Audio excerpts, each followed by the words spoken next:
Goeiemôre en weer eens baie welkom hier saam met ons en welkom aan my Saterdag-kykers. Ek het 'n nuwe liefde gekry vir my Saterdag-kykers, want ja, die naweek begin en mense die oggend en op skool en werk en sport en ry en dan ek lief vir julle, dankie, my Saterdag-kykers. Okay, Saterdag skrif vir Jakobus 4 vers 7, kom ons begin, hy sê, wys dus dat julle van God afhanklik is, deur na hom te luister.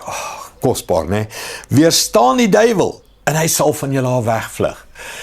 Mens, hoor mooi, wys dus aan God elke oggend, dat jy van hom afhanklik is. Hoe? Sê net goedkoop woorde, Here, ek kan niks deur dit sonder U doen nie, Here, ek het U so nodig vandag, maar eintlik is dit net, Here, help my om te doen wat ek wil doen. Nee, hy sê, hoe doen jy dit? Deur te luister. So, Here, vandag, hierdie dag wat voorlê, wat is U wil vir my dag? Hoe kan ek leef om U te verheerlik? Here, wat wil U bereik uit my lewe uit? Here, waar gaan ek 'n instrument in U hande wees? Here, ek luister, die lewe gaan oor U. U is my eerste fokus, U is my eerste luisterpunt, U is my eerste go-to place van my vrae. Wat moet ek doen? Wat's my take? Wat's my assignment? Wat moet ek doen? Wat moet my projekte wees? Wat's my goals? Ek luister na U. Hy sê, dis hoe jy wys. Jy is afhanklik van die Here. Nie goedkoop woordjies nie. En dan sê hy, wanneer jy na God luister, dan, hoor mooi wat sê hy, dan kan jy die duiwel weerstaan en hy sal van jou al wegvlug. Want nou praat jy met authority. Soveel mense dink is sommer net om die duiwel te weerstaan en hy sal wegvlug. Ek het nie tyd nie, maar daar's 'n storie in Handelinge waar die 7 seuns van Skefa die duiwel probeer vervloek het en hulle net vir hom gesê het, ons ken julle nie, Jesus ken ons, Paulus het ons al van gehoor, maar wie is julle? En dan val die duiwel hulle aan. Te veel mense dink jy kan net vir die duiwel sê, los my uit, jou nik, jy weet, bly uit my lewe uit jou nik, en ek weerstaan nie. Mense hoor mooi, jy moet met authority praat. En jou authority teen die duiwel kom van luister af. En luister kom van 'n erkenning van afhanklikheid af. So, ek en jy vandag, is jy afhanklik van die Here? Of course.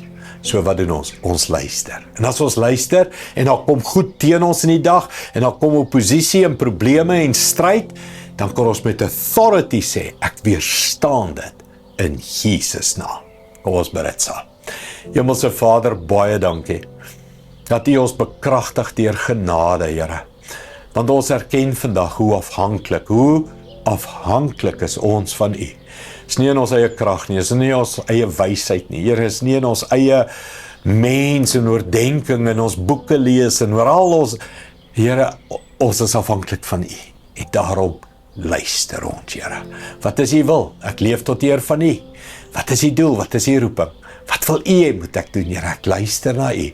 En dan, Here, ons weerstaan elke pyl wat na ons geskiet toekom, elke weerstand, Here, elke versoeking, elke sonde wat so wil hê ons moet slap word, ongedissiplineerd wees, opgee. Ons weerstaan dit in Jesus naam. En die vyand vlug voor ons vandag in Jesus naam. Dankie daarvoor, Here.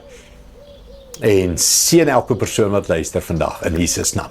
Amen en amen. Dankie liewe vriende, sien julle môre by ons eredienste. Die Here seën julle. Goed gaan. Trots geborg deur Evergreen Turf.